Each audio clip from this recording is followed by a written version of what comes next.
عشق محبوب خدائی जिस दिल में भी हासिल नहीं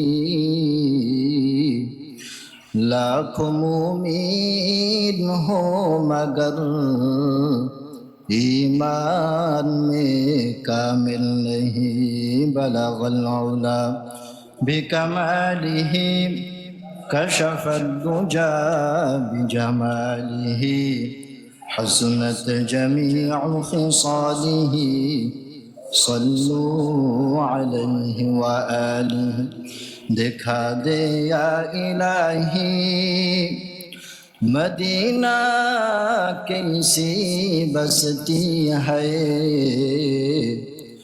कि जिसमें रात दिन मौला तेरी रहमत बरसती है बलगल उला बिकमालिही कशफत दुजा बिजमालिही हसनत जमीउ खिसालिही सल्लू अलैहि व आलिहि रहे मेरा मस्कन हवाली काबा बने मेरा मदफन दियार मदीना बलगल उला बिकमालिही कशफत दुजा बिजमालिही हसनत जमीउ खिसालिही सल्लू अलैहि व आलिहि ये तेरे मिअराज है कि तू लौह कलम तक पहुँचा ये तेरे मिअराज है कि तू लौह कलम तक पहुँचा और मेरी मिअराज है कि मैं तेरे कदम तक पहुँचा बलगल उला बिकमालिही कशफत दुजा बिजमालिही हसनत जमीउ खिसालिही सल्लू अलैहि व आलिहि আল্লাহ সুবহানাহু ওয়া তাআলা দরবারে প্রথমে আমরা শুকরগুজার হচ্ছি যে মহান আল্লাহ পাক আমাদেরকে দুনিয়ার সমস্ত ঝামেলা থেকে হেফাজত করে বিশ্ব নবী জনাবে মুহাম্মদুর রাসূলুল্লাহ সাল্লাল্লাহু আলাইহি ওয়াসাল্লামের হাদিস মোতাবেক পৃথিবীর বুকে সর্বশ্রেষ্ঠতম জায়গা মসজিদে এনে পবিত্র জুমার দিন জুমার নামাজ আদায় করার লক্ষ্যে তার ঘর মসজিদে আসার এবং বসার তৌফিক আল্লাহ পাক আমাদেরকে দান করেছেন। এই জন্য আমরা প্রত্যেকে অন্তরস্থল থেকে বলি আলহামদুলিল্লাহ। সম্মানিত হাজির, আমি আপনাদের সম্মুখে কোরআনে কারীমের 2 নং সূরা সূরা আলে ইমরান, কোন সূরা বলেন? সূরা আলে ইমরানের 96 এবং 97 নং আয়াতে কারিমা তেলাওয়াত করেছি। এই আয়াত দুটির মধ্যে আল্লাহ সুবহানাহু ওয়া তাআলা হজ সংক্রান্ত আলোচনা করেছেন। কিসের আলোচনা করেছেন বলেন? হজ সংক্রান্ত। যেহেতু হজের মাস শুরু হয়ে গিয়েছে, আল্লাহ সুবহানাহু ওয়া তাআলা বলেন আল হাজ্জু আশহুরুম মা'লুমাত, হজের জন্য নির্দিষ্ট কয়েকটা মাস আছে। নির্দিষ্ট কয়েকটা মাস আছে, যেমন শাওয়াল, জিলকদ, জিলহজ। মূল হচ্ছে জিলহজ মাস। জিলহজ মাসের প্রথম 10 দিন। তো প্রথম 10 দিনের মধ্যে আবার মূল কয়দিন? 8 তারিখ থেকে নিয়ে 13 তারিখ, এই কয়টা দিন হচ্ছে মূল। বাকি মূল হলেও হজের মাস শুরু হয়ে যায় হলো একেবারে শাওয়াল মাস থেকে। কোন মাস থেকে বলেন? শাওয়াল মাস থেকে। যেহেতু শাওয়াল মাস চলছে, হজের মাস চলছে, সেহেতু হজ সংক্রান্ত কয়েক সপ্তাহ আলোচনা করব। ওয়ামা তৌফিকি ইল্লা বিল্লাহ। প্রথমেই যে আয়াতে কারিমা আমি আপনাদের সম্মুখে তেলাওয়াত করেছি, দেখেন আয়াতের মধ্যে আল্লাহ পাক কি বলছেন, অর্থটা কি। আল্লাহ পাক বলেন ইন্না আউওয়ালা বাইতিন ওয়ুদিআ লিন-নাস। আল্লাহ পাক বলেন এই পৃথিবীর মধ্যে সর্বপ্রথম যে ঘর, এই ঘরটা আমি আল্লাহ বানাইছি আলিন্নাস, এটা মানুষের উপকারের জন্য। লাল্লাযী বিবাক্কাতা, কোথায় সে ঘরটা বানালাম, কোথায় সে ঘরটাকে আমি রাখলাম, সেই জায়গাটার নাম হচ্ছে বিবাক্কাতা, বাক্কা। সেই জায়গাটার নাম কি? বাক্কা। বাক্কার পরিচিত শব্দ হচ্ছে মক্কা। বাক্কার পরিচিত শব্দ কি? মক্কা। আমরা মক্কা বলে চিনি, কিন্তু মক্কার পুরাতন একটা নাম আছে, যে নামটা কি? বাক্কা। ওই নামটাই কোরআনে কারীমে আল্লাহ পাক বলেছেন। আল্লাহ পাক বলেন লাল্লাযী বিবাক্কাতা, কোথায় আমি ওই ঘরটাকে রাখলাম বান্দা শোনো, বাক্কা নামক স্থানে, মক্কা নামক স্থানে আমি আল্লাহ ওই ঘরটাকে রেখেছি। কেন রাখলাম? মুবারাকান, ওই ঘরটাকে বরকতের গোডাউন হিসাবে আমি আল্লাহ রেখে দিয়েছি। আর কেন রাখলাম? ওয়াহুদান লিল আলামিন, এই জন্য রাখলাম গোটা বিশ্ব মানবতার জন্য, গোটা বিশ্বের জন্য ওই ঘরটা হচ্ছে হেদায়েতের মার্কাজ। ফীহি আয়াতুন বাইয়িনাতুম মাকামু ইব্রাহিম, ওই ঘরের মধ্যে কি কি নিদর্শন আছে বান্দার শোনো। আল্লাহ পাক বলেন ফীহি আয়াতুন বাইয়িনাতুম মাকামু ইব্রাহিম, অনেক নিদর্শনাবলীর মধ্যে হতে একটা নিদর্শন হচ্ছে মাকামে ইব্রাহিম। দেখছেন কিনা বলেন? আল্লাহু আকবার। ওয়ামান দাখালাহু কানা আমিনা, ওই ঘরের চৌহদ্দির মধ্যে, ওই ঘরের সীমানার মধ্যে যে প্রবেশ করবে, আমি আল্লাহ ঘোষণা দিচ্ছি সে হচ্ছে নিরাপদ। সুবহানাল্লাহ। ওয়ালিল্লাহি আলান নাসি হিজ্জুল বাইতি, আল্লাহ পাক বলেন এই বাইতুল্লাহ যাওয়া আলান নাসি, মানুষের জন্য ফরজ করে দেওয়া হয়েছে। কি করে দেওয়া হয়েছে? ফরজ করে দেওয়া হয়েছে। হিজ্জুল বাইত, বাইতুল্লাহ হজ করা মানুষের জন্য ফরজ করে দেওয়া হয়েছে, তবে সবার জন্য নয়। মান ইসতাতা ইলাইহি সাবিলা, যে ব্যক্তি সেখানে যাওয়ার যোগ্যতা রাখে, সামর্থ্য রাখে, ওই ব্যক্তির জন্য আমি আল্লাহ বাইতুল্লাহ যাওয়া ফরজ করে দিয়েছি। ওয়ামান কাফারা ফাইন্নাল্লাহা গানিয়্যুন আনিল আলামিন, আল্লাহ পাক এরপরে বলেন যে বান্দাকে আমি সামর্থ্য দিলাম, যে বান্দাকে আমি সুস্থ রাখলাম, এরপরেও ওই বান্দাকে আমি আমার কাবায় আসার জন্য, আমার ঘরে আসার জন্য ডাকলাম, কিন্তু সে আসলো না, নানান রকম অজুহাত দেখালো। আমি আল্লাহ ওই বান্দাকে বলে দিলাম বান্দা তুমি শুনে রাখো, তুমি শুনে রাখো, ফাইন্নাল্লাহা গানিয়্যুন আনিল আলামিন, আমি আল্লাহ বিশ্ব জগতের কারো নিকট মুখাপেক্ষী নই। আমি আল্লাহ কি না? তোমাকে আমি হজে আসার জন্য ডাকছি, যদি তুমি আসো এটা তোমার লাভ, আমি আল্লাহ লাভ, তোমার লাভ। তুমি আসলা না, তুমি কপাল পোড়া। সুতরাং জেনে রাখো আমি আল্লাহ তোমার মুখাপেক্ষী নই, আমি আল্লাহ তোমার কি নই? মুখাপেক্ষী নই। সুবহানাল্লাহ। দেখেন অপরদিকে বিশ্বনবী জনাবে মুহাম্মদুর রাসূলুল্লাহ সাল্লাল্লাহু আলাইহি ওয়াসাল্লাম হাদিসের মধ্যে বলেন, বুখারী শরীফের হাদিস ৮ নং হাদিস, বিশ্বনবী বলেন বুনিয়াল ইসলামু আলা খামসিন শাহাদাতি আল্লা ইলাহা ইল্লাল্লাহু ওয়া আন্না মুহাম্মাদান রাসূলুল্লাহি وإقام الصلاة وإيتاء الزكاة والحج وصوم رمضان। বিশ্বনবী বলেন, দেখেন আল্লাহ নবী বলেন ইসলামের ভিত্তি কয়টা বলেন? জুড়ে বলেন কয়টা? মনে আছে কয়টা? 1 নাম্বার কালিমার সাক্ষ্য দেওয়া। 1 নাম্বার কি দেওয়া? কালিমার সাক্ষ্য দেওয়া। 2 নাম্বার 5 বেলার নামাজ পড়া। 3 নাম্বার ধনীদের জন্য যাকাত দেওয়া। 4 নাম্বার সামর্থ্যবানদের জন্য কি করা? হজ করা। 5 নাম্বার রোজা রাখা। রমজান মাসে কি রাখা? রোজা রাখা। তো এই হাদিসের মাধ্যমে আমরা বুঝতে পারলাম যে হজ হচ্ছে ইসলামের 5টা রুকুনের মধ্যে একটা রুকুন। 5টা রুকুনের মধ্যে কি? একটা রুকুন। এবং যে সামর্থ্য রাখে তার জন্য হজ করা কি? ফরজ। তার জন্য হজ করা ফরজ। এবার আসুন, আমরা তো আয়াতে কারিমার শাবলীর অর্থটা বুঝলাম, এর ব্যাখ্যা জানার দরকার আছে কিনা বলেন? অবশ্যই আছে।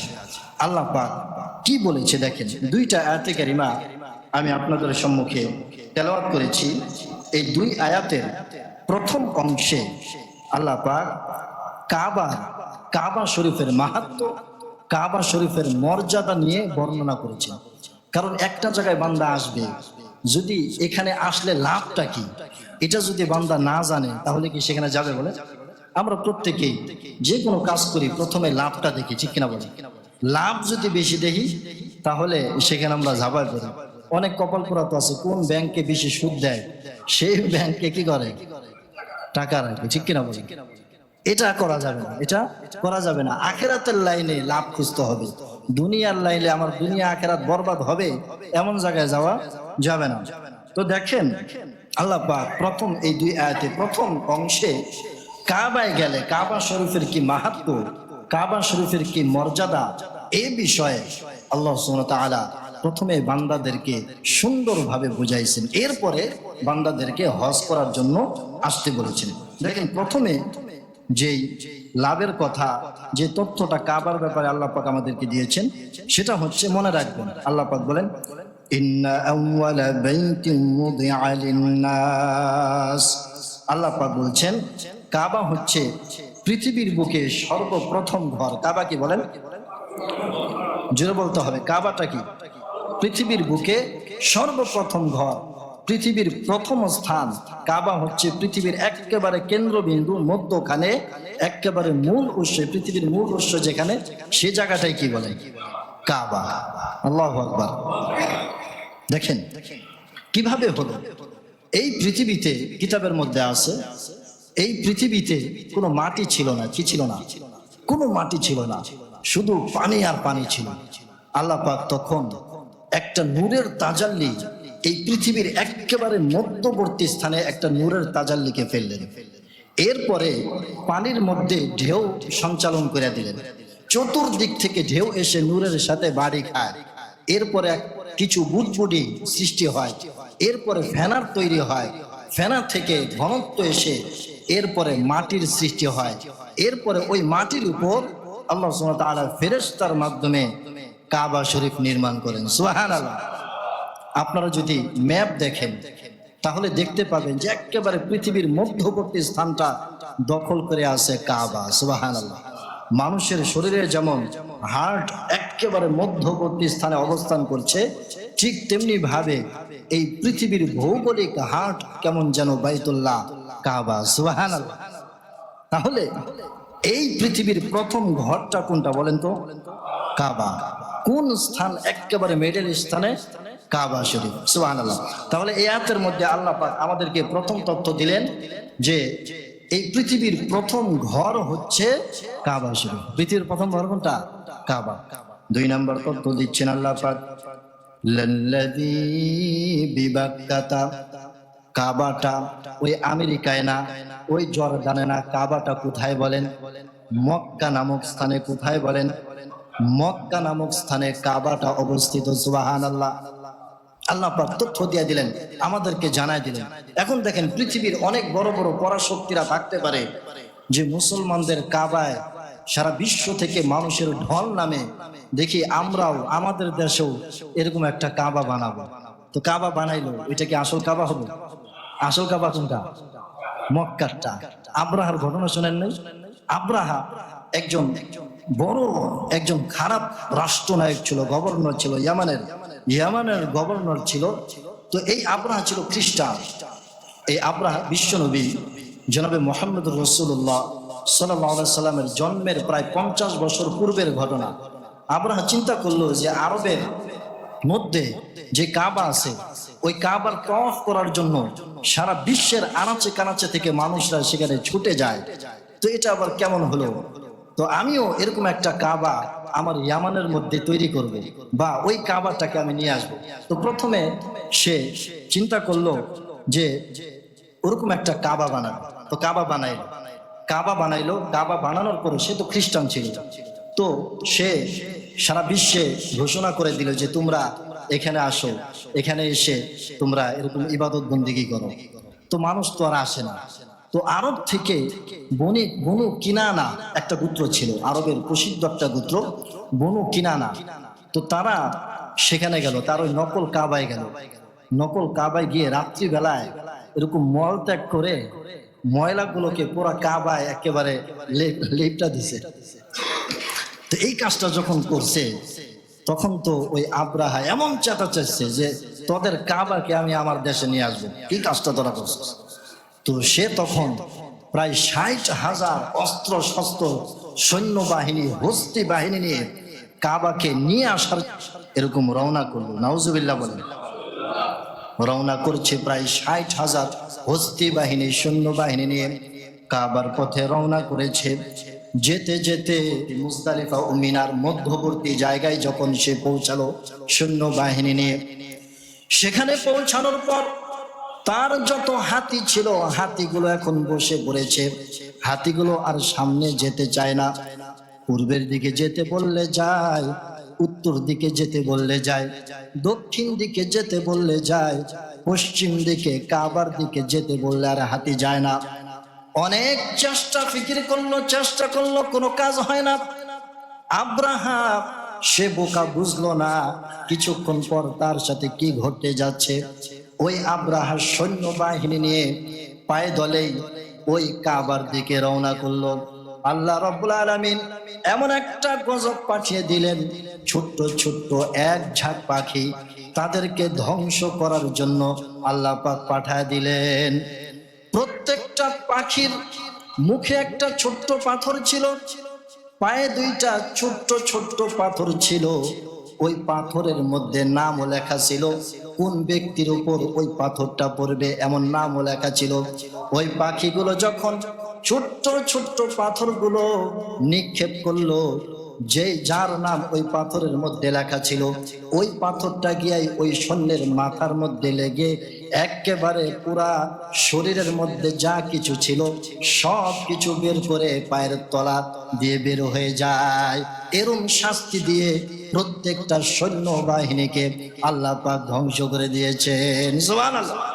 আল্লাহ পাক কোরআনে কারীমের মধ্যে বলেন, এই বিষয়ে ছোট্ট একটা সূরা আল্লাহ পাক নাজিল করে দিয়েছেন, আপনারা জানেন, সূরাতুল ফিল, হস্তি বাহিনী সম্পর্কে আল্লাহ পাক বলেন, সবাই পড়েন, আলাম তারা কাইফা ফাআলা রাব্বুকা বিআসহাবিল ফিল। আল্লাহ পাক বলেন, হে নবী আপনি কি জানেন না, আপনি কি দেখেন নাই ওই নির্বোধ হস্তি বাহিনীর সাথে আপনার রব কি কি সিদ্ধান্ত নিয়েছিল, কি শাস্তি তাদেরকে দিয়েছিল। আলাম ইয়াজআল কাইদাহুম ফি তাদলিল ওয়া আরসালা আলাইহিম তায়রান আবাবিল।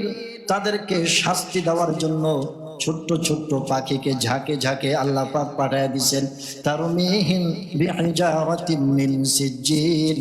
ছোট্ট ছোট্ট পাথর যখন তাদের গায়ে নিক্ষেপ করেছে, ওই পাথরের মাধ্যমেই তারা ধ্বংস হয়ে গেছে। এরপরে ফাজআলাহুম কাআসফিন মাকুল, এমন ভাবে ধ্বংস হয়েছে যেন তারা ভক্ষিত তৃণলতা। আপনারা যখন ওই যে গ্যান্ডারি খান না, গ্যান্ডারি খায়া গ্যান্ডারি চাবান কেমন, চাবাইতে চাবাইতে এরপর এর মধ্যে আর কিছু রাখেন বলা, কিচ্ছু রাখেন না, একেবারে ঠাস করে মুখ থেকে ফালাই দেন, কিছু থাকে? কিচ্ছু থাকে না। আল্লাহ পাক উদাহরণ দিচ্ছেন, ভক্ষিত তৃণলতা। একটা পাথর তাদের মাথায় পড়ছে, পড়ার সাথে সাথে ভিতরে রক্ত, মাংস, পিত্ত, কলিজা সব কিছু নিয়ে একেবারে বের করে দিছে। মনে হয় ভিতরে তাদের কিছু নাই, শুধু খোসাটা, মানুষের খোসাটা কি পড়ে আছে। আল্লাহু আকবার। দেখেন, তাহলে কাবার সাথে বেয়াদবি করার শাস্তি আল্লাহ পাক জানালেন, বান্দা এই কাবা অন্য কোনো দেশে নয়, এই কাবাটা কোথায়? মক্কায়। এবং যে যত শক্তি ধরে মানুষ, সে ওই কাবাকে নিয়ে আসার জন্য চেষ্টা করুক, বা সে নিজে নকল কাবা বানাক, কোনো কাজ হবে না। আমি কাবা নির্মাণ করছি ওই মক্কা নামক স্থানে, অন্য কোনো স্থানে নির্মাণ করি নাই। 2 নম্বর তথ্য আল্লাহ পাক দিয়ে দিলেন। 3 নম্বর তথ্য আল্লাহ পাক বলেন মুবারাকান। 3 নম্বর তথ্য কি? মুবারাকান। ওই কাবাকে আল্লাহ পাক বরকতের গোডাউন হিসেবে বানাইছেন। কি বানাইছেন বলেন? বরকতের গোডাউন। কাবাটা কি? বরকতের গোডাউন। মুবারাকুন, বরকতুন শব্দ থেকে নেওয়া হয়েছে। এটা অর্থ হচ্ছে কোন জিনিস বৃদ্ধি পাওয়া। কি পাওয়া? কোন জিনিস বৃদ্ধি পাওয়া। তো সেখানে গেলে দুই ভাবে বৃদ্ধি পায়, হয়তো বস্তুর পরিমাণ বেড়ে যায়, না হয় সওয়াবের পরিমাণ কি বেড়ে যায়। দেখেন, আপনি যখন কাবায় যাবেন আপনি দেখবেন যে যেই ফল আপনি জীবনে চোখে দেখেন নাই সেখানে ওই ফল, সুবহানাল্লাহ। অর্থাৎ কাবার আশেপাশে কি কোনো জমিন চাষ করা যেমন কোনো জমিন আছে? নাই। তথাপিও আল্লাহ পাক সারা বিশ্বের মধ্যে যত রিজিক আছে সেখানে আল্লাহ পাক মজুদ করে দিয়েছেন, সুবহানাল্লাহ। কি বরকত আল্লাহ পাক দান করেছেন। আল্লাহ পাক বলেন, আইয়ুজবা ইলাইহি সামারাতু কুল্লি শাইইর রিজকা। সারা বিশ্বের মধ্যে যত রিজিক আছে সমস্ত রিজিককে আমি কাবায় সমন্বয় ঘটিয়ে দিয়েছি, সুবহানাল্লাহ। এক বান্দা সেখানে যাবে কিছু পাবে না, এটা হতে পারে না। হযরত ইব্রাহিম আলাইহিস সালাম দোয়া করেছেন, ওয়া ইন ক্বালা ইব্রাহিম রাব্বি জাআল হাযাল বালাদা আমিনাও ওয়ারযুক আহলাহু মিনাস সামারাতি মান আমানা মিনহুম বিল্লাহি ওয়াল ইয়াউমিল আখির। ইব্রাহিম আলাইহিস সালাম বলেন, হে আল্লাহ, রব্বি জাআল হাযাল বালাদা, এই শহরকে আপনি বানায় দেন আমিনান, নিরাপদ, সুবহানাল্লাহ। ওয়ারযুক আহলাহু মিনাস সামারাতি মান আমানা মিনহুম বিল্লাহি ওয়াল ইয়াউমিল আখির, এবং এই শহরে যারা আসবে আপনি তাদেরকে সকল প্রকার রিজিক দিয়া দেন, সুবহানাল্লাহ। সেই দোয়া আল্লাহ পাক কবুল করছেন কিনা বলেন। সারা বিশ্বের সমস্ত রিজিক সেখানে সমন্বয় ঘটিয়েছেন। তো এটা বস্তুর পরিমাণ বেড়ে যায়, দুই নাম্বার সওয়াবের পরিমাণও তো বেড়ে যায়, ঠিক কিনা বলেন। বিশ্বনবী বলেন, নিজের ঘরে যদি বান্দা নামাজ পড়ো তাহলে এক ওয়াক্ত নামাজ পড়লে এক ওয়াক্ত নামাজের সওয়াবই তুমি পাইবা। যদি পাঞ্জেখানা মসজিদে নামাজ পড়ো তাহলে এক ওয়াক্ত নামাজ পড়লে 25 ওয়াক্ত নামাজের সওয়াব পাইবা, সুবহানাল্লাহ। আর যে মসজিদে জুমা হয় এই মসজিদে যদি নামাজ পড়ো তাহলে এক ওয়াক্ত নামাজ পড়লে 500 নামাজের সওয়াব পাইবা, সুবহানাল্লাহ। আর যদি বাইতুল মুকাদ্দাসে নামাজ পড়ো এক ওয়াক্ত নামাজ পড়লে 1000 ওয়াক্ত নামাজ পড়ার সওয়াব পাইবা। আর যদি মসজিদের নববীতে নামাজ পড়ো 50,000 ওয়াক্ত নামাজ পড়ার সওয়াব পাইবা। আর যদি কাবায় বান্দা নামাজ পড়তে পারো তাহলে এক ওয়াক্ত নামাজ পড়লে কয় ওয়াক্ত বলেন? 1 লক্ষ ওয়াক্ত নামাজ পড়ার সওয়াব বান্দার আমলনামায় লিপিবদ্ধ করে দিবেন, সুবহানাল্লাহ। তাহলে দেখেন, একদিকে ওই কাবার মাধ্যমে দুনিয়ার বস্তুর পরিমাণ বেড়ে যায়, বরকত হয় কিনা, অপরদিকে আখিরাতের লাইনে সওয়াবের পরিমাণও বেড়ে যায়, সুবহানাল্লাহ। দেখেন, কিতাবের মধ্যে আছে কিছু জিনিসের মজা ফুরায় না। কি ফুরায় না বলেন? মজা ফুরায় না। আপনি দেখবেন আকাশের দিকে তাকাবেন, সকালে একরকম তাকাইলে ভাল লাগে, দুপুরে আর এক রকম, বিকালে আর এক রকম, ঠিক কিনা বলেন। তারপরে দেখেন পানি, এই পানি আপনি জোয়ানকালে ছোট্ট থেকে খাই আসতেছেন এই পর্যন্ত, এর মজা কি ফুরাইছে? পানির তৃষ্ণা লাগলে পানি যখন পান করেন মজা লাগে না? এমন কি হয়েছে যে পানি আর মজা লাগে না, পানি আর খাওয়াই না জীবনে? এমন হয়েছে? হয় না। তো কিছু জিনিস আছে এগুলোর মজা কখনো ফুরায় না। ঠিক তেমনি ভাবে কাবার শরীফ, আল্লাহু আকবার, তার তওয়াফ করবেন, এর মজা কখনো ফুরাবে না। যারা গেছে তারা বুঝছে, আপনি আমি যাই নাই, এর মজা কি এখনো উপলব্ধি করি না, হয়তো গেলে উপলব্ধি করব। কিতাবের কথা তো আর মিথ্যা না, ঠিক কিনা বলেন। বিশ্বনবী বলেন, عن ابن عباس رضي الله عنه قال قال رسول الله صلى الله عليه وسلم إن لله في كل يوم وليلة 20 رحمة تنزل على هذا البيت 60 للطائفين و40 للمصلين و20 للطائفين। বিশ্বনবী বলেন, কাবার উপর প্রতিদিন আল্লাহ পাক 120টা রহমত নাজিল করেন। তার মধ্যে 60টা পায় তওয়াফকারীরা, 40টা পায় মুসল্লিরা যারা নামাজ পড়ে, আর 20টা পায় তওয়াফও করে না, নামাজও পড়ে না, শুধু কাবার দিকে তাকায় থাকে। ওই ব্যক্তিকেও আল্লাহ পাক 20টা রহমত দিয়া দেন, সুবহানাল্লাহ। কিতাবের মধ্যে এসেছে এই রহমতের পাওয়ার কেমন। তাফসীরে মাযহারিতে কাজী সানাউল্লাহ পানিপতি রহমতুল্লাহ আলাইহি লেখেন, এই রহমতের পাওয়ার এমন যে এমন একটা রহমতের বিনিময়ে আল্লাহ পাক দুনিয়ার শুরু থেকে নিয়ে এখন থেকে নিয়ে কিয়ামত পর্যন্ত পৃথিবীতে যত মাখলুক আছে সমস্ত মাখলুককে একটা রহমতের উপরে চালাচ্ছেন, কিয়ামত পর্যন্ত চালাবেন। এমন 20টা রহমত যে বান্দা কাবার দিকে তাকায় থাকে ওই বান্দাকে আল্লাহ পাক দিয়া দেন। সুবহানাল্লাহ। তাহলে চিন্তা করছেন বরকত কাকে বলে, বরকত কাকে বলে। 4 নম্বর তথ্য আল্লাহ পাক দেন ওয়া হুদাল্লিল আলামিন। কাবা হচ্ছে বিশ্ববাসীর জন্য হেদায়েতের মার্কাজ। কাবাটা কি বলে? বিশ্ববাসীর জন্য হেদায়েতের মার্কাজ। সমাজের চোর, সমাজের গুন্ডা, সমাজের খারাপ মানুষটাও হজ করতে যায়, ফিরে এসে দেখা যায় অনেক ভালো মানুষ হয়ে গেছে। ঠিক কিনা বলে? হজ করছি, জীবন অনেক খারাপ কাজ করছি ভাই, হজ করছি এখন আর খারাপ কাজে যাইতে চাই না, বলে কি বলে না? হজ করে এসে আলহামদুলিল্লাহ সে ভালো হয়ে যায়, যদি তার হজটা হজের মতো হয়। হারাম টাকা দিয়ে হজ করলো, হজের মতো হজ করলো না, তাহলে তো হজ কি করবে না, কোনো কাজ করবে না। যদি হজের মতো হজ হয়, এই হজের মাধ্যমে হুদাল্লিল আলামিন আল্লাহ পাক বান্দাকে হেদায়েত দান করেন। সুবহানাল্লাহ। দেখেন আল্লাহ পাক আমাদেরকে অনেক বড় বড় কিছু নিয়ামত দান করেছেন। তার মধ্যে দেখেন একটা নিয়ামত হচ্ছে রাসূলুল্লাহ। একটা নিয়ামত রাসূলুল্লাহ, বিশ্ব নবীর উম্মত আল্লাহ পাক আমাদেরকে বানাইছেন। এই বিশ্ব নবীর ব্যাপারে আল্লাহ সুবহানাহু ওয়া তাআলা কোরআনে কারীমের মধ্যে ঘোষণা দিচ্ছেন ওয়া মা আরসালনাকা ইল্লা রাহমাতাল লিল আলামিন। আমি আমার নবীকে বিশ্ববাসীর জন্য রহমত স্বরূপ পাঠাইছি। সুবহানাল্লাহ।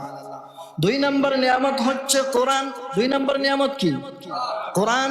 আল্লাহ পাক আমাদেরকে এই কোরআন দিয়ে আল্লাহ পাক আমাদের উপর অনেক বড় অনুগ্রহ করেছেন। এই কোরআনের ব্যাপারে আল্লাহ পাক কোরআনের মধ্যে ঘোষণা দেন ওয়া যিকরা লিল আলামিন। এই কোরআনটা হচ্ছে বিশ্ববাসীর জন্য একটা উপদেশ মালা, যে উপদেশ গ্রহণ করবে সে জান্নাতি হয়ে যাবে। সুবহানাল্লাহ। 3 নম্বর নিয়ামত হচ্ছে কাবা। 3 নম্বর নিয়ামত কি বলেন? বাইতুল্লাহ। এই বাইতুল্লাহর ব্যাপারে আল্লাহ পাক বলেন ওয়া হুদাল্লিল আলামিন। এই বাইতুল্লাহ যে বান্দা আমি আল্লাহর মহব্বতে আসবে, আমি আল্লাহ তাকে হেদায়েত না দিয়ে বাড়িতে ফিরাবো না। সুবহানাল্লাহ। তাহলে সেই বাইতুল্লাহ আমরা যেতে চাই কিনা বলেন? যেতে চাই কিনা? কারা কারা যেতে চাই একটু হাতটা দেখি বলেন। আল্লাহ যারা যারা হাত উত্তোলন করেছে আমাদের প্রত্যেককে বাইতুল্লাহ যাওয়ার তৌফিক দান করুন, আমিন। হাত নামান। অনেক ভাই আছেন সামর্থ্য থাকা সত্ত্বেও বাইতুল্লাহ যান না। এর চাইতে বড় দুর্ভাগা আর হতে পারে না। বাইতুল্লাহ না গেলে, সামর্থ্য থাকা সত্ত্বেও যদি না যাই, তাহলে কি শাস্তি ইনশাআল্লাহ সামনের সপ্তাহে বলা হবে। আল্লাহ পাক সে পর্যন্ত আমাদের হায়াতে তৈয়বা দান করুন। যারা সুন্নত পড়ি নাই, আল্লাহর কাছে